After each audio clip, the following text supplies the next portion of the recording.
أشهد أن لا إله إلا الله وحده لا شريك له وأشهد أن محمدا عبده ورسوله أما بعد فأعوذ بالله من الشيطان الرجيم بسم الله الرحمن الرحيم الحمد لله رب العالمين الرحمن الرحيم مالك يوم الدين إياك نعبد وإياك نستعين اهدنا الصراط المستقيم صراط الذين أنعمت عليهم غير المغضوب عليهم ولا الضالين.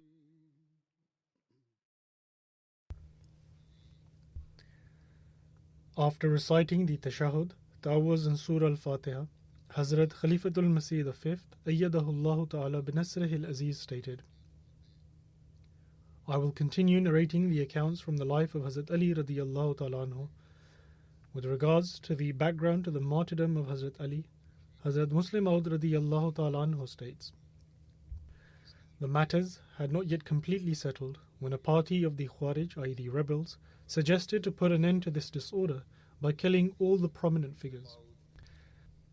Hence, some of their bold and brave men set out with the firm intention that one of them will kill Hazrat Ali, while the other two would kill Hazrat Muawiyah and Amr bin As, all in the same day and at the same time.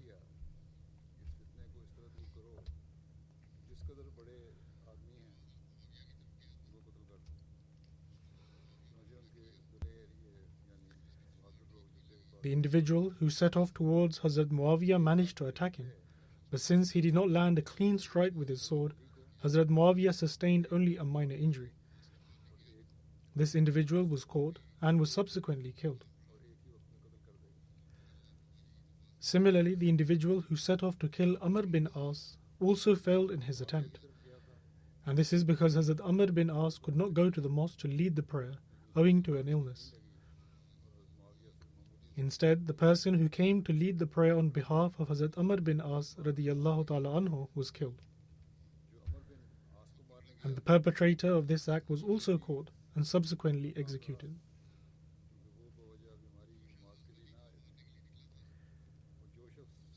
The individual who set off to kill Hazrat Ali radiyallahu ta'ala anhu attacked him when he was about to stand up to lead the morning prayer. Hazrat Ali radiyallahu ta'ala anhu was severely wounded, and at the time of the attack, this individual uttered the following words, that, O Ali, it is not your right that each and every word of yours be obeyed. This is the sole right of Allah.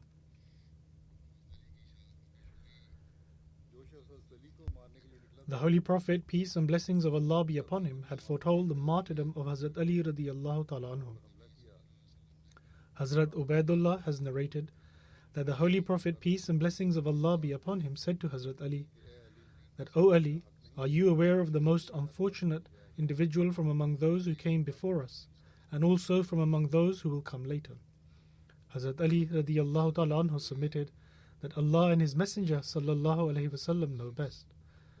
Upon this, the Holy Prophet, peace and blessings of Allah be upon him, stated that the most wretched person from among those before us was the individual who hamstrung the she-camel of Hazrat Saleh, and O Ali, the most unfortunate person from among the later ones will be the one who will attack you with a spear. The Holy Prophet, peace be upon him, then indicated where he would be struck. The narration of Jafar, a maidservant of Hazrat Ali radiyallahu ta'ala anhu, is as follows. She states that I was pouring water over the hands of Hazrat Ali radiyallahu ta'ala anhu when he lifted his head and held his bed and pulled it up to his nose, and addressing the bed he said, How fortunate are you, for you will most certainly be coloured with blood. And on Friday he was martyred.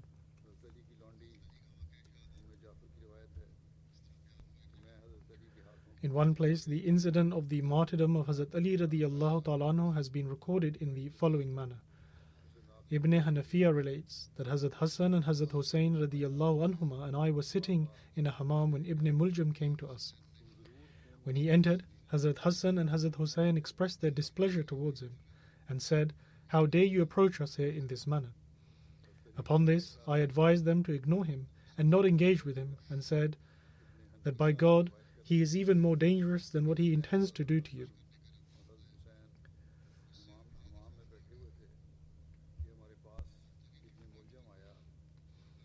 Following his attack on Hazrat Ali radiallahu ta'ala anhu, Ibn Muljam was brought forth as a prisoner.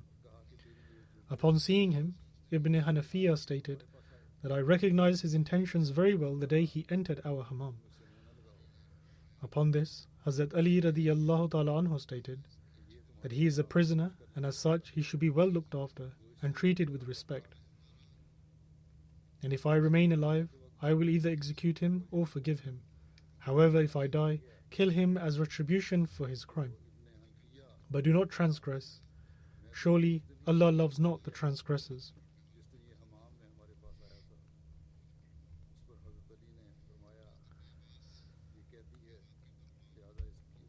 Qusam, the freed slave of Hazrat Ibn Abbas radiallahu ta'ala anhu, narrates that in his will, Hazrat Ali radiallahu ta'ala anhu had instructed my eldest son that Ibn Muljam should not be struck in the stomach or the private area with a spear.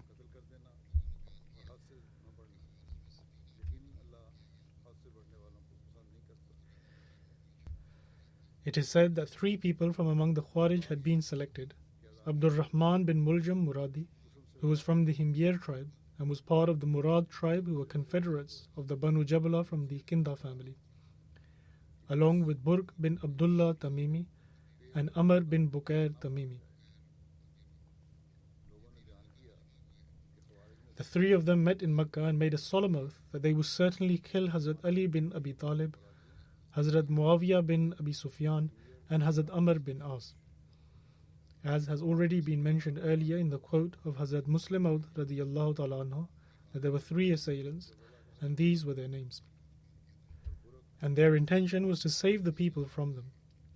Abdul Rahman bin Muljam said that he would undertake the task of killing Ali bin Abi Talib radiyallahu ta'ala anhu. Burq said that he would undertake the task of killing Muawiyah, while Amr bin Bukair said that he would grant them freedom from Amr bin As. In other words, he would kill him.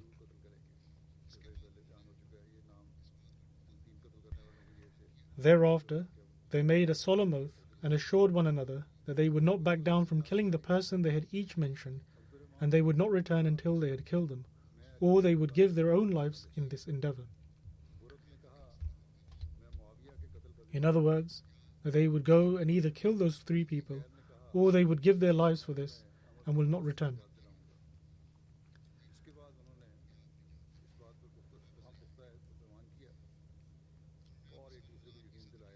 And so they decided amongst themselves to set the 17th night of Ramadan to carry out this task.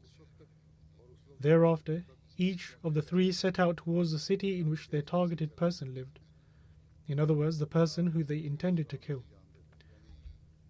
Abdul Rahman bin Muljam went to Kufa and met with his Kharji friends, whom he would go and see or they would come to see him. However, he kept his mission secret from them.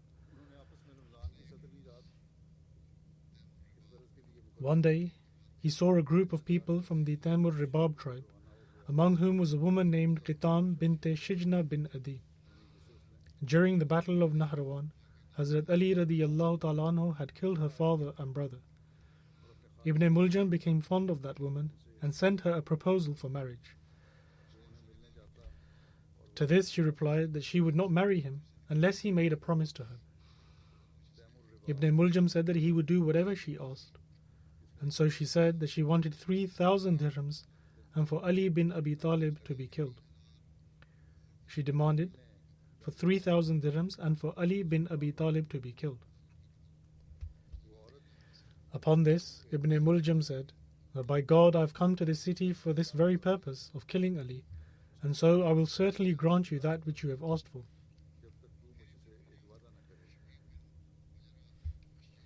After this, Ibn Muljam then met Shabib bin Bajra Ashri, and informed him of his plot and asked him to join him, to which Shabib agreed.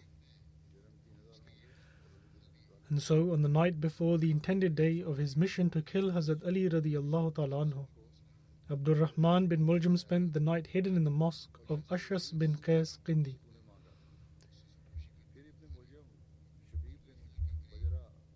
As the time of dawn drew near, Ashas told him to wake up as it was now morning.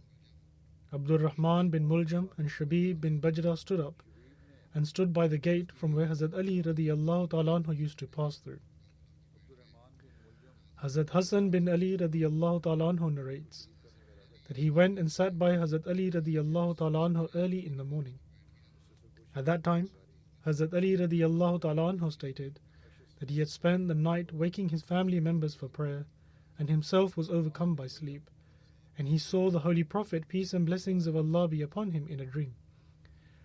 Hazrat Ali radiallahu ta'ala anhu said to the Holy Prophet, peace be upon him, in the dream, that, O Messenger of Allah sallallahu alayhi wasallam, I have been made to face trouble and great feuds from the people of your ummah. Upon this, the Holy Prophet, peace and blessings of Allah be upon him, stated that pray to Allah the Almighty against them. Hazrat Ali radiallahu ta'ala anhu prayed that, O Allah, give me in exchange for them that which is better than them, and give them in exchange that which is worse than me. In the meantime, the Muazzin, i.e. the caller to prayer, Ibn Nabba, arrived and stated that it was time for prayer. Hazrat Hassan radiallahu ta'ala anhu states that he took hold of Hazrat Ali radiallahu ta'ala anhu's hand, and then he stood up and began walking. Ibn Nabba was in front of him and Hazrat Hassan was behind him. As soon as he emerged from the door, Hazrat Ali radiallahu ta'ala anhu called out, saying that, O people, it is time for prayer, it is time for prayer. Every morning he would call out in this manner by saying, Salat, Salat. Whenever Hazrat Ali radiallahu ta'ala anhu would leave for the mosque, he would have a whip in his hand which he used to hit on the people's doors in order to wake them up. At that very moment, the two assailants came before him, and according to eyewitness accounts, some say that they saw the glistening of a sword and heard someone say that, O Ali, only Allah has the power to command, not you. Then another sword was also seen, and then both launched a joint attack. Abdul Rahman bin Muljam's sword struck Hazrat Ali radiallahu ta'ala anhu's forehead to the back of his head and penetrated to his brain, while Shabib's sword struck the wooden door. Hazrat Ali radiallahu ta'ala anhu was heard saying that these men should not get away, and though people converged upon them from all sides, Shabib was able to escape, while Abdul Rahman bin Muljam was captured and was brought to Hazrat Ali radiallahu ta'ala anhu. Hazrat Ali radiallahu ta'ala anhu stated that he should be fed well and be given a comfortable place to sleep. He stated that if I remain alive, then I will decide as to whether I will forgive him or seek retribution. However, if I die, then he too should be killed and be sent along with me, and I will settle the matter with him in the presence of the Lord of all the worlds, meaning he would present the matter before Allah the Almighty.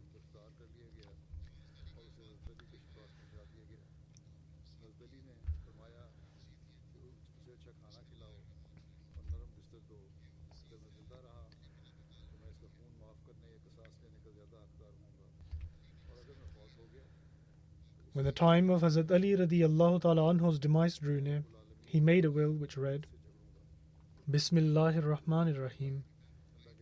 In the name of Allah, the most gracious, the ever merciful. This is the will of Ali bin Abi Talib. And as part of Ali's will, he bears testimony that there is none worthy of worship except Allah. He is one and has no partner, and that Muhammad sallallahu alaihi wasallam is his servant and messenger, who was guided by Allah and sent with the true religion, so that he may make it prevail over every other religion, even though the other idolaters may dislike it. Surely my prayer and my sacrifice, my life and my death are all for the sake of Allah, who is the Lord of all the worlds, who has no partner. And this is what I have been commanded, and I am of the obedient. After this, O Hassan, he addressed his son, and said, O Hassan, I advise you and the rest of my progeny and my entire family to always remain fearful of Allah the Almighty, your master, And also you should leave this world in the state of belief in Islam, and you should hold fast to the rope of Allah the Almighty altogether, and do not be divided amongst yourselves. For I have heard Abu al-Qasim, i.e. the Holy Prophet, peace and blessings of Allah be upon him, say that to reform your mutual relationships is better than voluntary prayers and fasts. This is an important matter which should be remembered. The fact that reconciling your mutual relationships is a matter greater than offering voluntary prayers and fasts. To live harmoniously with one another and to settle your differences with one another and between others is a matter of great virtue. He further stated that take care of your relatives and treat them well. Thus will Allah judge you with leniency. And fear Allah in matters pertaining to orphans, and do not treat them in a manner that they are compelled to ask for help from you themselves, and nor should you let them perish before you. Fear Allah in matters pertaining to neighbors, for this was the will of the Holy Prophet, peace and blessings of Allah be upon him. He always advised to remain mindful of the rights owed to neighbors, to the extent that we used to think that he may include the neighbors as heirs in one's will. Fear Allah with regards to the Holy Quran, lest others precede you in this matter. And fear Allah in relation to the observance of prayer, for it is the pillar of your faith. And fear Allah with regards to the house of your Lord, and do not allow it to become void as long as you live. For if you do so, you shall never find a house the like thereof. And fear Allah in the matter of jihad in the way of Allah, and strive with your lives and your wealth. And fear Allah in the matter of zakat, for it extinguishes the wrath of God. And fear Allah in relation to the responsibility entrusted upon you by the Holy Prophet, peace and blessings of Allah be upon him. No one should be treated unjustly amongst you. And fear Allah in the matter of the companions of the Holy Prophet, peace be upon him, for he has instructed us in their favor. And fear Allah in the matter of the poor and needy, and share with them your means of livelihood. And fear Allah in the matter of those whom your right hand possesses. In other words, fear Allah in the matters of those for whom you have been made responsible for. And safeguard your prayers, safeguard your prayers. Do not fear the reproach of anyone when seeking the pleasure of Allah the Almighty. In other words, you should always give precedence to attaining the pleasure of Allah the Almighty. This is something that is very important. It further stated that God alone will suffice you against anyone who wishes to do you harm or rebel against you.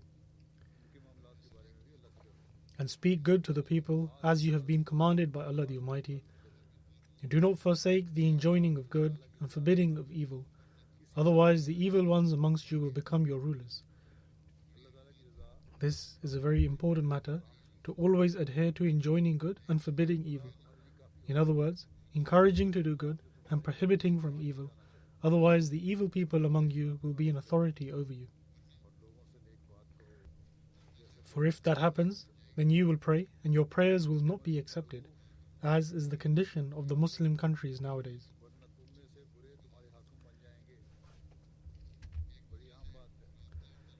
Maintain the bonds and ties amongst one another, and be of service to one another without any formalities. Beware, do not inflame your enmities between one another, and do not sever your ties, and do not cause divisions. Help one another in piety and righteousness, but help not one another in sin and transgression.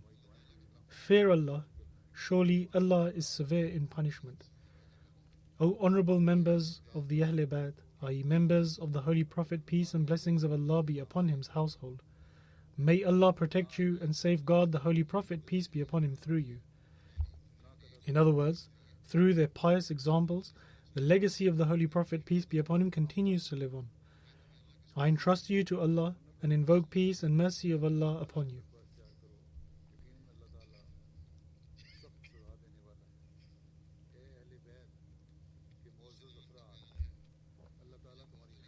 According to the narration of Abu Sinan, he went to visit Hazrat Ali radiyallahu ta'ala anhu after he was wounded.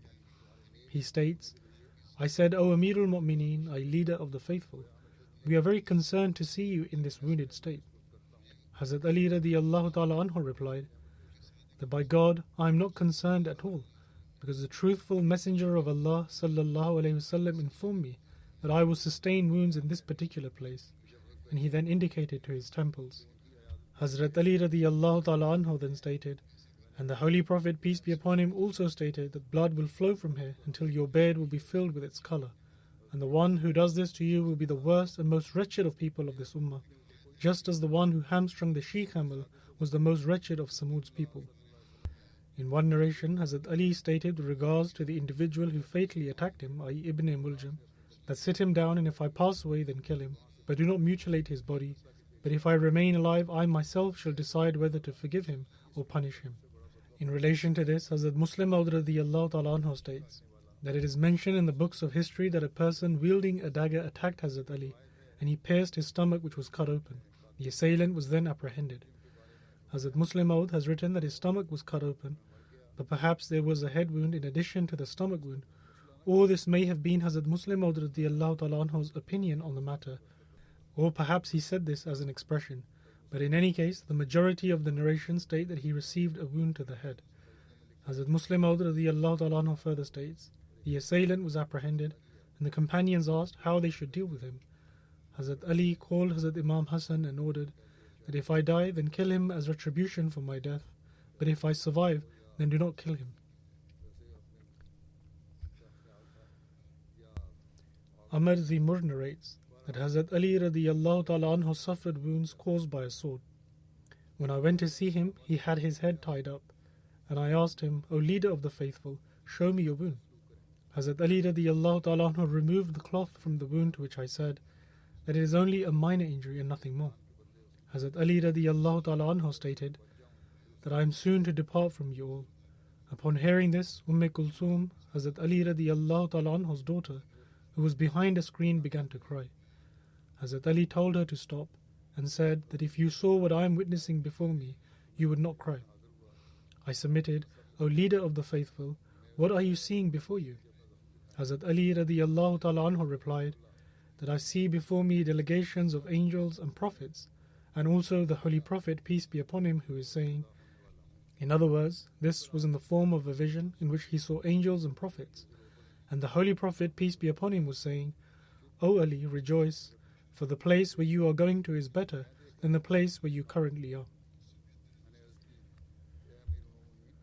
In another narration it is stated that when Hazrat Ali radiyallahu ta'ala anhu finished reciting his will, he said that I say to you, may the peace and blessings of Allah and His mercy be upon you. And after this he said nothing except the declaration of faith, i.e. kalima, and thereafter he passed away. When Hazrat Ali bin Abi Talib radiyallahu ta'ala anhu passed away, Hazrat Hassan bin Ali radiyallahu ta'ala anhu stood up on the pulpit and said that, O people, tonight the person who has passed away is one that has no parallel among the people that were before him, and nor will those coming after him ever attain his rank. When the Holy Prophet peace be upon him would send him on an expedition, Angel Jibreel would be on his right and Angel Mikael on his left, and he would never return until Allah the Almighty granted victory at his hands. He has only left behind 700 dirhams, with which he intended to purchase a servant, and his soul was raised up on the same night that the soul of Jesus alayhi salam was raised up, i.e. the 27th night of the blessed month of Ramadan.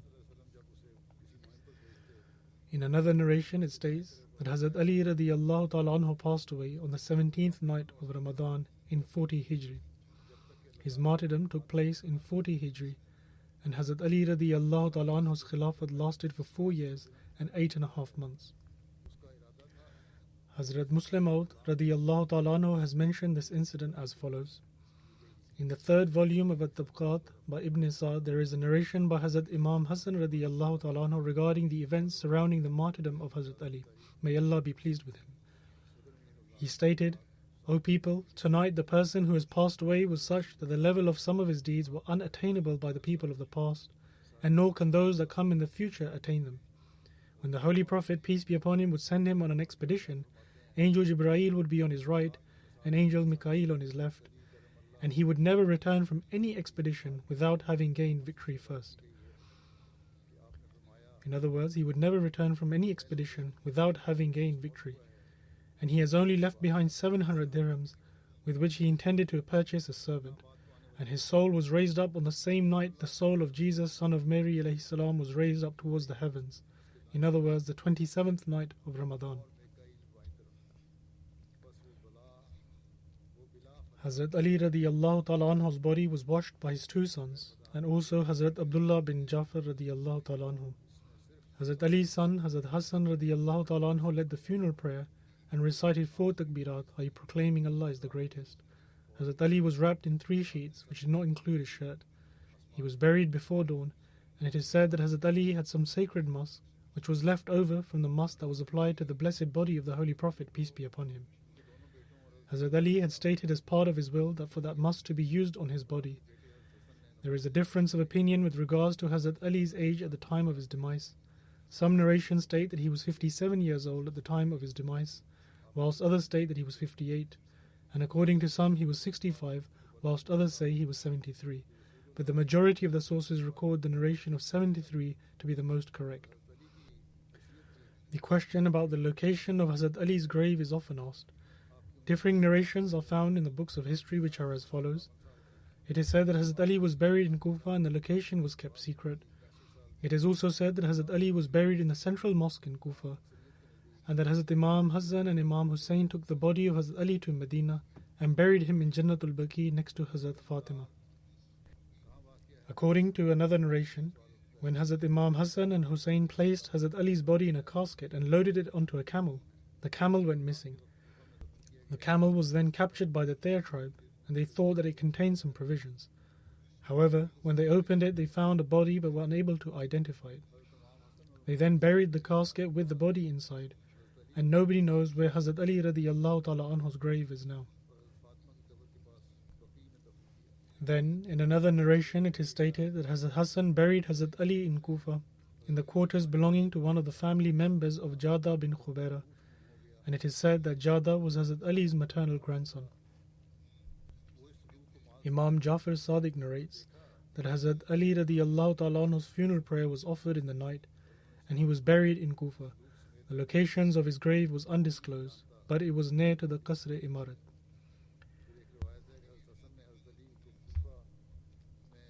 In another narration, it is mentioned that after the demise of Hazrat Ali radiyallahu ta'ala anhu, Hazrat Imam Hassan radiyallahu anhu led Hazrat Ali's funeral prayer, and he was buried outside of Kufa.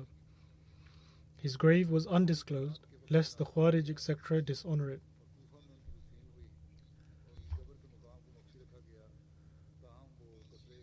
And some Shia say that Hazrat Ali radiyallahu ta'ala anhu's grave is located in Najaf at a place which is known today as Mashhadun Najaf. According to one narration, Hazrat Ali was martyred in Kufa, but the whereabouts of his grave are unknown. After the demise of Hazrat Ali, Hazrat Imam Hassan led the funeral prayer and was buried in the Darul Imarat of Kufa, fearing that the Khawarij would dishonor his body. Allama ibn Asir writes that there is a famous narration, and whoever said that Hazrat Ali radiyallahu ta'ala anhu's body was loaded on an animal, and the animal went missing, and that nobody knows where it went, this narration is incorrect. The one who stated such a thing was careless and has no knowledge of the true events, and nor can rationale or the Sharia agree with this narration.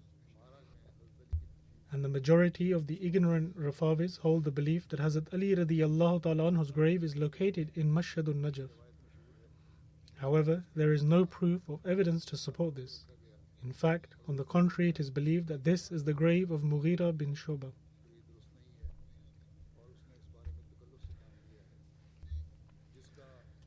Imam Ibn Taymiyyah writes, the scholars are in agreement that the grave at Mashhad in Najaf is not of Hazrat Ali radiyallahu ta'ala anhu.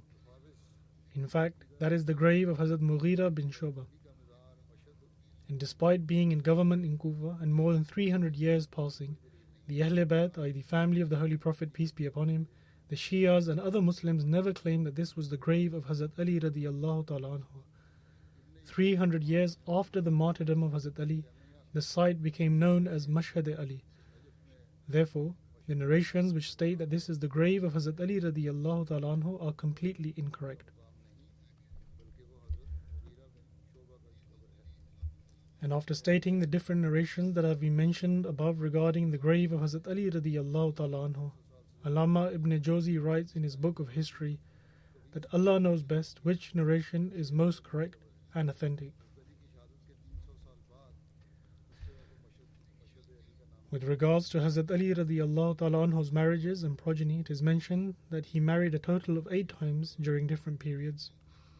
The names of his wives are as follows: Fatima, the daughter of the Holy Prophet, peace be upon him; Khola bint Jafar bin Qais; Layla bint Mas'ud bin Khalid; Ummul Baneen bint Hazam bin Khalid; Asma bint Umais; Sahaba Habib bint Rabi'a; Umama bint Abul As bin Rabi.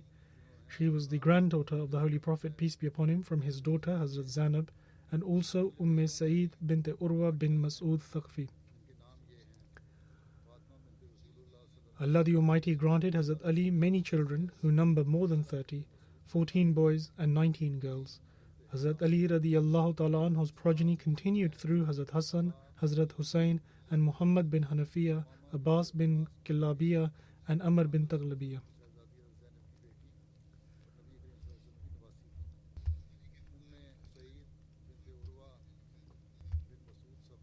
With regards to Hazrat Ali radiallahu ta'ala anhu's virtues, morals and qualities, it is written in a narration by Ibn Abbas that the Holy Prophet, peace and blessings of Allah be upon him, stated that I am a city of knowledge and Ali is the gate to this city, and anyone who intends to come to this city should arrive at its door.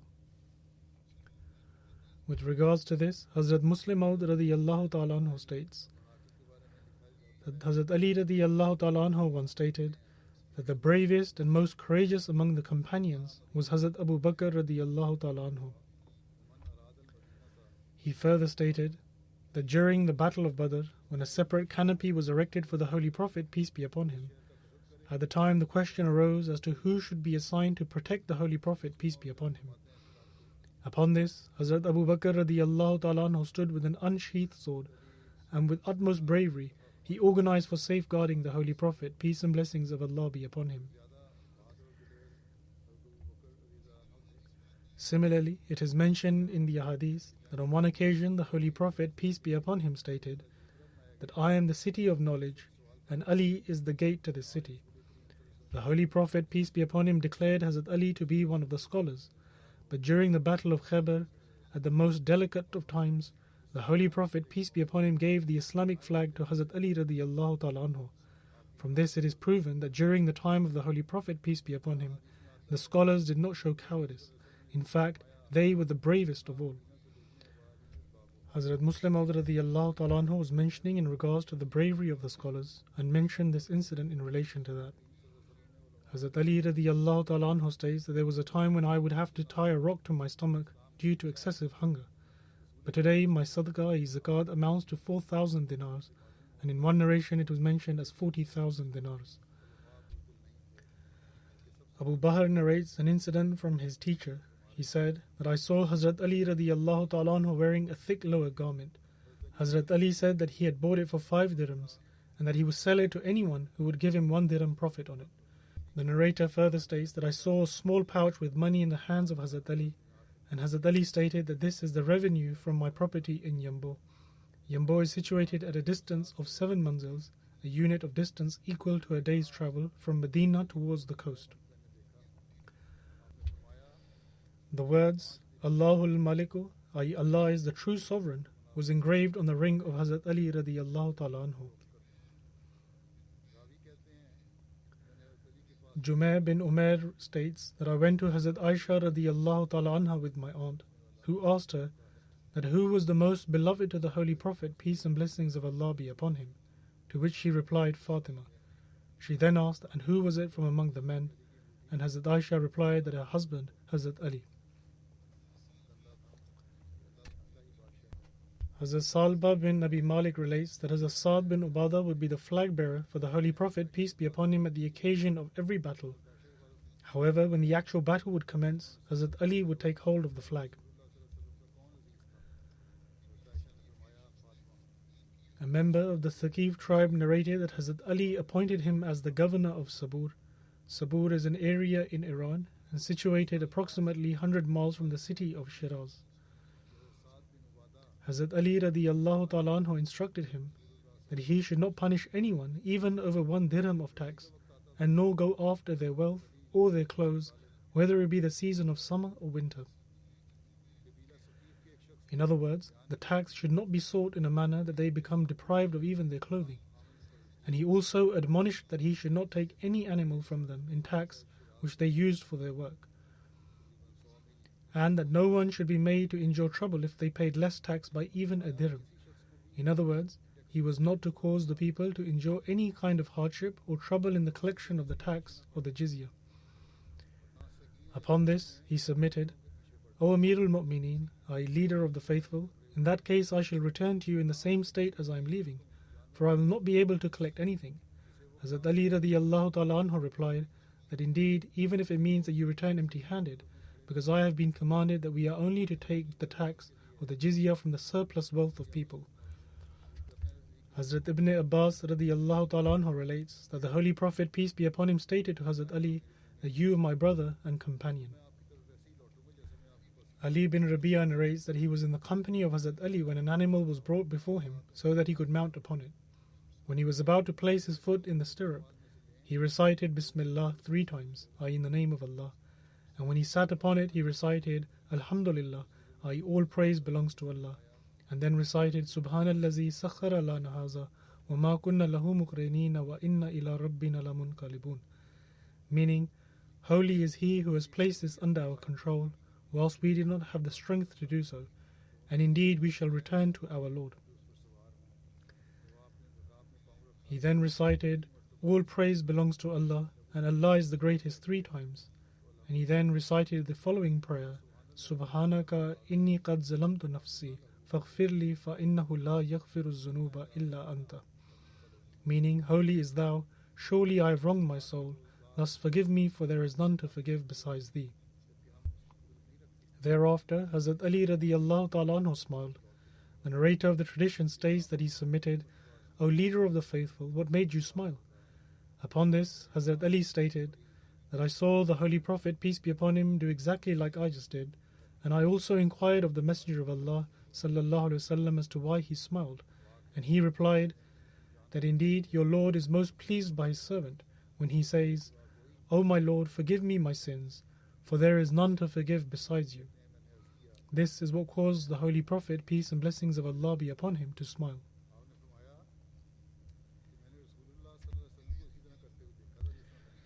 Yahya bin Yamir relates that on one occasion Hazrat Ali bin Abi Talib radiyallahu ta'ala anhu delivered an address, and after offering praise to Allah the Almighty, he stated that, O people, before you people were destroyed owing to their sins. Their pious people and their religious scholars would not warn them against committing sins. Subsequently, when they exceeded all bounds in their sins, they were seized by all kinds of punishment. Therefore you ought to exhort others to do good and stop them from committing evil, lest you also face punishment like them. Remember that exhorting others to do good and stopping them from evil will neither diminish your livelihoods and nor bring you closer to death. Hazrat Jabir narrates that one day we visited the house of an Ansari lady with the Holy Prophet, peace be upon him. She had prepared food and had invited the Holy Prophet, peace be upon him, to eat. The Holy Prophet, peace be upon him, stated that a person is about to arrive who is destined to enter paradise. Soon after, Hazrat Abu Bakr Siddiq radiyallahu ta'ala anhu entered, and everyone congratulated him. The Holy Prophet, peace be upon him, then again stated that soon a person will come who is destined to enter paradise. Soon after, Hazrat Umar radiyallahu ta'ala anhu entered, and again everyone congratulated him. The Holy Prophet, peace be upon him, for a 3rd time stated that the person who is about to arrive will also be destined to enter paradise. The narrator states that he saw that at the time the Holy Prophet, peace be upon him, had hidden his head behind a small date palm plant and was saying that, O Allah, if you will, then allow Ali to be the next person to enter. And soon after, Hazrat Ali entered, and everyone congratulated him. Hazrat Anas relates that the Holy Prophet, peace be upon him, stated that paradise is awaiting 3 individuals. They are Ali, Ammar and Salman. Abu Usman Nahdi relates that Hazrat Ali stated that on one occasion the Messenger of Allah was holding my hand, and we passed through one of the streets of Medina and approached an orchard. I submitted, O Messenger of Allah sallallahu alaihi wasallam, how beautiful is this orchard. The Holy Prophet, peace be upon him, stated, that there is an even more beautiful orchard prepared for you in paradise.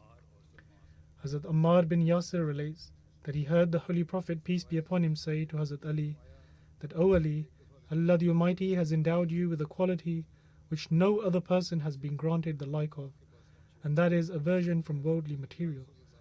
Allah the Almighty has made you in a way that you do not partake anything of this world, and the world does not take anything from you. In other words, He did not have any desire for material things, and similarly those who are desirous of worldly material did not wish to keep any relationship with Him. The Holy Prophet, peace be upon him, further stated that moreover, Allah Almighty has granted you love for the needy, and they are well pleased by appointing you as their leader, and you are pleased to be their leader. Thus, glad tidings for one who shows love to you and speaks the truth about you, and those who bear enmity against you and utter lies about you shall perish. And those who show love to you and speak the truth about you will be your neighbors in paradise and the companions of your palace. And those who bear enmity against you and fabricate lies against you, then Allah the Almighty has taken it upon Himself that on the Day of Judgment He shall raise them amongst the most hardened liars.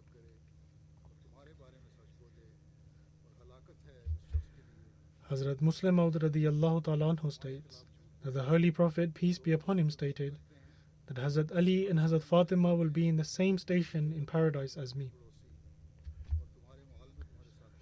There are also various narrations in regards to Hazrat Ali being amongst those 10 fortunate companions who in this very world were given the glad tidings of paradise in the blessed words of the Holy Prophet, peace be upon him. Hazrat Sayyid bin Zaid relates that I can testify regarding 9 people that they shall enter paradise, and if I were to say the same about the 10th individual, I will not be committing a sin. Upon being asked how he knew, he stated that we were standing on Mount Hira with the Holy Prophet, peace be upon him, when it began shaking. Upon this, the Holy Prophet, peace be upon him, stated, Remain still, O Hira, for there is none upon this mount except for a prophet, Siddiq, i.e. truthful, or a Shaheed, i.e. a martyr. Someone then asked that who are those 10 individuals who are given the glad tidings of entering paradise? Hazrat Sayyid bin Zaid replied that the Holy Prophet, peace be upon him, Abu Bakr, Umar, Usman, Ali, Talha, Zubair, Saad, and Abdul Rahman bin Auf. And when asked who the 10th individual was, Hazrat Sayyid bin Zaid replied, It is me.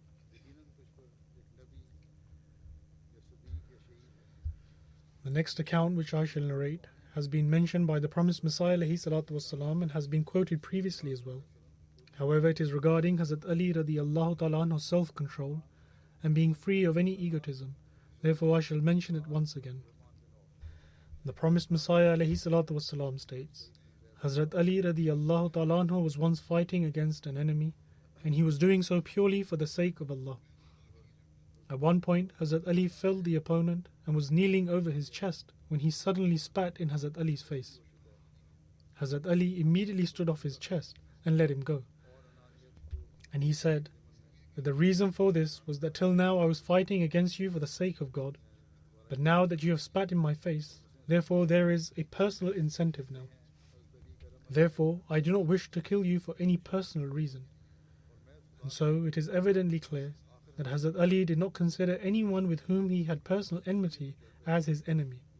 This is the nature and habit that one should instill within themselves. The promised Messiah ﷺ is advising the Jamaat that what can displease God Almighty more than this, that one causes pain to others and increases in enmity for their personal reasons. On another occasion, the promised Messiah ﷺ explained this in further detail. He writes, Learn from Hazrat Ali radiyallahu ta'ala anhu in relation to how one ought to distinguish between one's personal desire and their passion for the sake of Allah the Almighty. Once, Hazrat Ali radiyallahu ta'ala anhu fought against a disbeliever who was very strong. Each time he would try to get hold of him, he would escape. Eventually, Hazrat Ali radiyallahu ta'ala anhu overcame him and firmly took hold of him and knelt upon his chest and was just about to kill him with his dagger, but he spat in his face. When he did this, Hazrat Ali radiyallahu ta'ala anhu immediately came off his chest and left him alone. The disbeliever, expressing his astonishment, asked Hazrat Ali radiyallahu ta'ala anhu as to why he let him go, despite the fact that he got hold of him after so much struggle, and also given the fact that he was an enemy of his and wanted to take his blood and kill him? Hazrat Ali radiyallahu ta'ala anhu replied, "The fact is that there is now personal enmity between me and you. Since you torment the Muslims owing to your opposition of their faith, that is why you are deserving of death, and I was only trying to overcome you for the sake of my faith. However, when you spat at me, I became angry, and I realized that there was now personal reason at stake, and therefore it would not be permissible for me to do anything against you. For there is nothing I do for the sake of any personal reason. Rather, everything is for the sake of Allah the Almighty. When I return to my normal state and my anger subsides, I will continue to come against you as I was doing before." Upon hearing this, it had such a profound impact on the disbeliever that his heart became free from any kind of disbelief, and he thought to himself that which other faith could there be in this world which is better than this faith, by which one becomes completely pure, and so he immediately repented and became a Muslim. Thus, this is true taqwa, i.e. righteousness, which then bears its fruits. Hazrat Muslim Maud radiyallahu ta'ala anhu has also narrated this account in a similar manner. He writes, Hazrat Ali radiyallahu ta'ala anhu once took part in a battle and came up against a very fierce opponent who very few people could challenge. Hazrat Ali fought against this strong Jewish soldier for many hours. Eventually, after many hours of fighting, Hazrat Ali managed to take the opponent down and knelt on his chest and decided to cut his neck with his dagger, when suddenly he spat at Hazrat Ali. Hazrat Ali radiyallahu ta'ala anhu immediately let him go and stood to one side. The Jewish soldier was astonished and said, "That is strange, we have been fighting one another for many hours, and finally you took me down, and now you suddenly let me go. What a foolish act you have committed." Hazrat Ali radiyallahu ta'ala anhu replied that I have not acted in a foolish manner, but in fact when I took you down and you spat on my face, my heart became filled with anger as to why you spat at me. But with this I also thought that up till now, whatever I was doing was for the sake of God.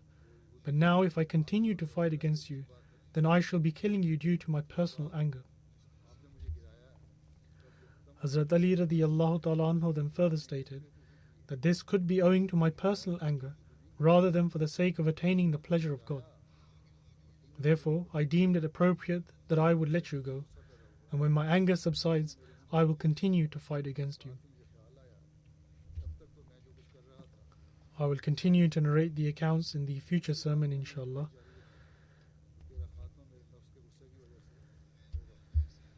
But at this moment in time, I would also like to say that today is the first day of the new year, and the first Jummah, i.e. Friday of the new year.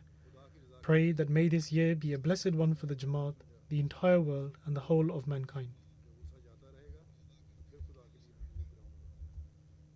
Whilst fulfilling our responsibilities, may we continue to turn towards Allah the Almighty and elevate the standards of our worship more than before. And may the rest of the world also recognize the purpose of their creation and fulfill the rights of God.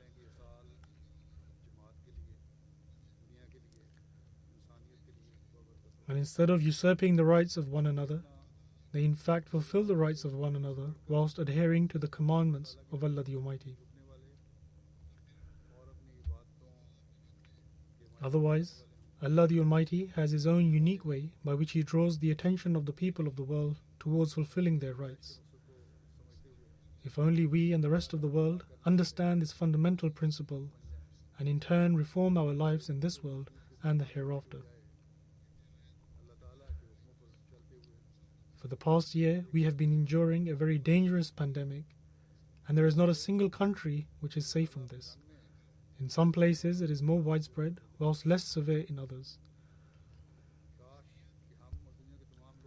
But nonetheless, it seems that the vast majority of the world does not wish to pay heed to the fact that perhaps this pandemic is from Allah the Almighty in order to draw their attention towards fulfilling their duties and responsibilities.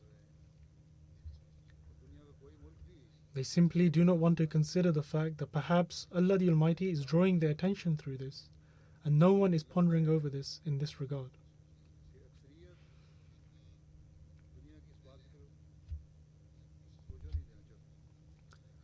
A few months ago, in order to draw the attention of various world leaders towards this, I wrote letters to them in relation to the COVID pandemic. And I drew their attention in the words of the promised Messiah alayhi salatu wassalam. And I mentioned that these calamities come from Allah the Almighty as a result of becoming unmindful of fulfilling their rights towards Allah the Almighty, and also for the growing injustices. Therefore, they ought to pay heed towards this.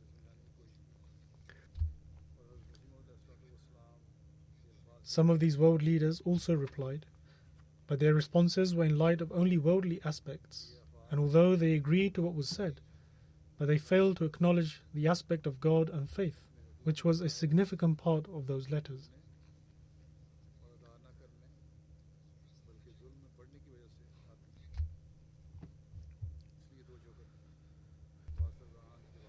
However, not only do they not wish to take any practical measures to reform their moral conditions, and nor do they want to show any compassion to the world and make them aware of their true objective.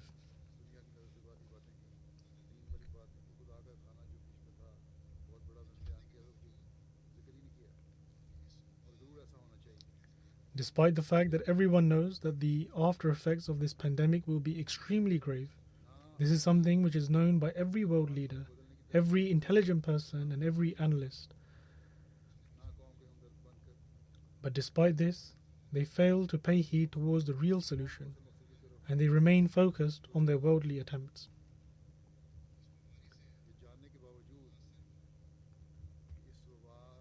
Not only are people being impacted by this pandemic at an individual level, but everyone is also growing weaker with respect to their economy. Of course, there are the health implications of this pandemic. However, everyone is also being impacted financially as well. In fact, even the economies of powerful nations are also being heavily impacted. And the worldly people only have one solution to this, which is that when their economies collapse, they will overtake the economies of smaller nations by trapping them in one way or another, and by making excuses to take hold of their wealth.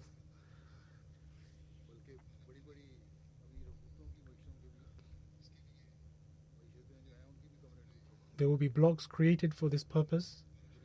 In fact, they have already started forming, and a cold war will break out once again, which according to some has already begun in some respects. And it is also entirely possible that an actual armed war begins, which will prove to be catastrophic, and as a result of which these people will fall into an even darker abyss. Poor nations are already being crushed, but in the event of a war, the people belonging to the wealthy nations will also be crushed in a horrific manner. Therefore, before the world reaches such a state, we must fulfill our duty and warn the world of this.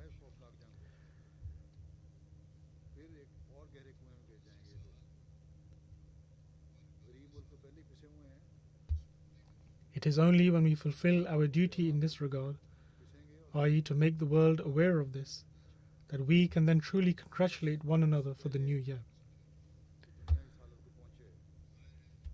And of course, in order to do this, we will also have to assess our own conditions. We who have accepted the Imam Mahdi and promised Messiah alayhi salam of this age, we must ask ourselves that are we at that level where alongside fulfilling the rights owed to God Almighty, we are also fulfilling the rights owed to His creations and doing so solely for His sake? Or do we still need to work towards reforming ourselves and increasing our mutual love and affection to a high standard?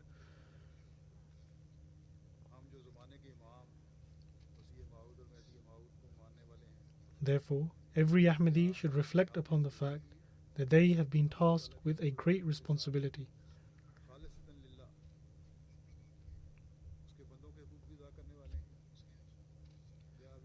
And in order to complete this task, we must first create an atmosphere of love and brotherhood in our own Ahmadi society, and then bring the entire world under this banner, which was raised aloft by the Holy Prophet, peace and blessings of Allah be upon him, which is the banner of the unity of God.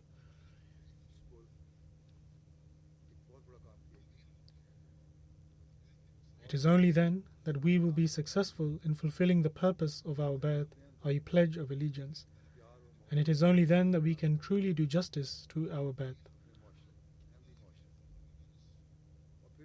And it is only then that we will become the recipients of the bounties of Allah the Almighty, and it is only then that we will have the right to give and receive the greetings for the new year.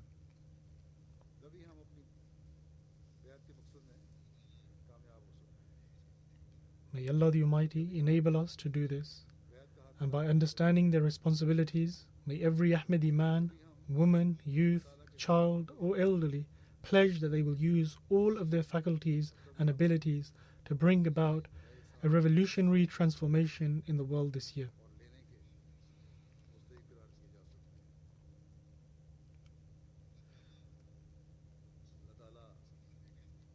May Allah the Almighty enable every Ahmadi to fulfill this pledge.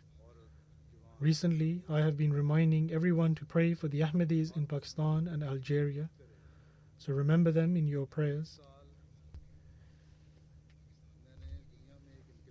In certain parts of Pakistan, some clerics and government officials are intent on carrying out injustices. May Allah the Almighty swiftly seize such people who will not reform themselves. Allah the Almighty knows which of them will reform themselves and which will not. As for those who will not reform themselves, may Allah the Almighty ensure the means of seizing them swiftly.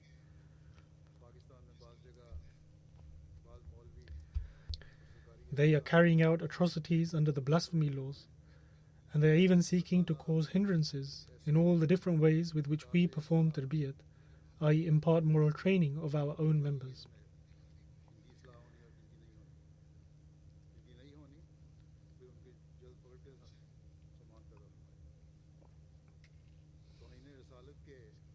And so, may Allah the Almighty swiftly grant us respite from them and save us from them.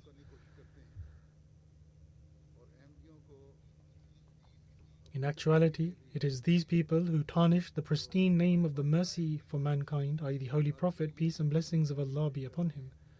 In fact, Ahmadis are willing to sacrifice their lives to uphold the honor of the Holy Prophet, peace and blessings of Allah be upon him.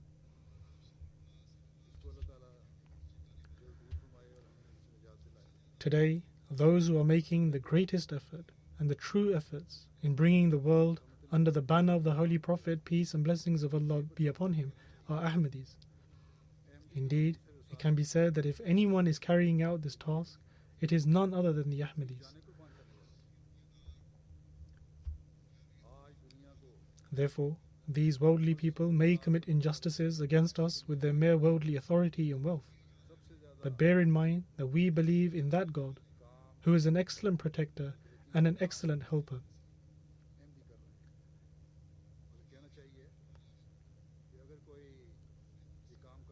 Allah the Almighty is an excellent protector and an excellent helper, and indeed His support most certainly arrives.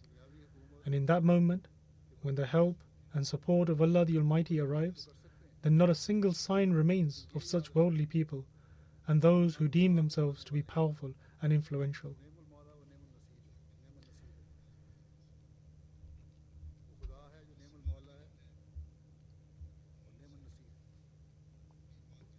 Therefore, it is our duty to continue to increase in our worship through our prayers, and it is only through this that we can truly succeed. I previously mentioned that the Ahmadis in Algeria were all acquitted. One court pronounced them all innocent, and another court acquitted them all with minor fines. But despite this, there still remain a few who are still imprisoned. So pray that may they be released very soon. And also pray for the release of the imprisoned Ahmadis in Pakistan as well.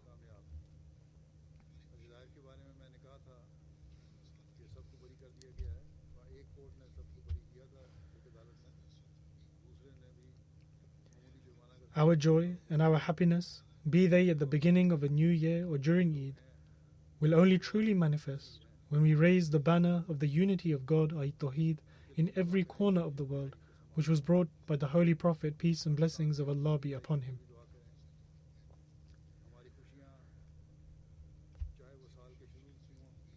Our true joy will be when mankind recognizes the human values and when they turn all enmities into love. May Allah the Almighty swiftly grant us the means of this true joy. May Allah the Almighty grant sense and understanding to the Muslim Ummah so that they may accept the awaited promised Messiah and Imam Mahdi. And may Allah the Almighty grant the world wisdom so that they may pay heed to the rights of God and the rights of mankind. May Allah the Almighty keep every Ahmadi in every country of the world under His protection. And may He make this year a means of mercy and blessings for all Ahmadis and for all people.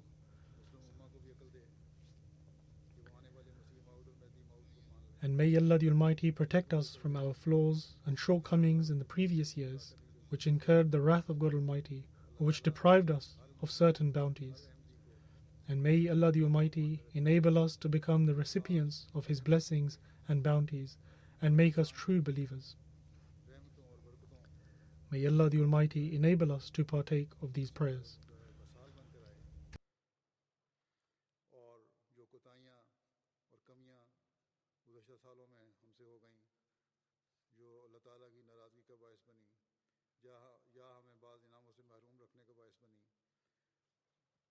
इनसे अल्लाह ताला हमें बचाए और अपने इनामों का और फजलों का वारिस बनाए और हम हकीकी मोमिन बन जाएं।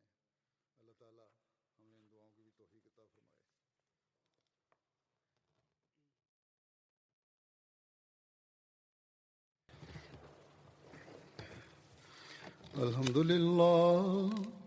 अल्हम्दुलिल्लाह नहमदुहु व नस्तईनुहु व नस्तगफिरुहु ونؤمن به ونتوكل عليه ونعوذ بالله من شرور أنفسنا ومن سيئات أعمالنا من يهده الله فلا مضل له ومن يضلله فلا هادي له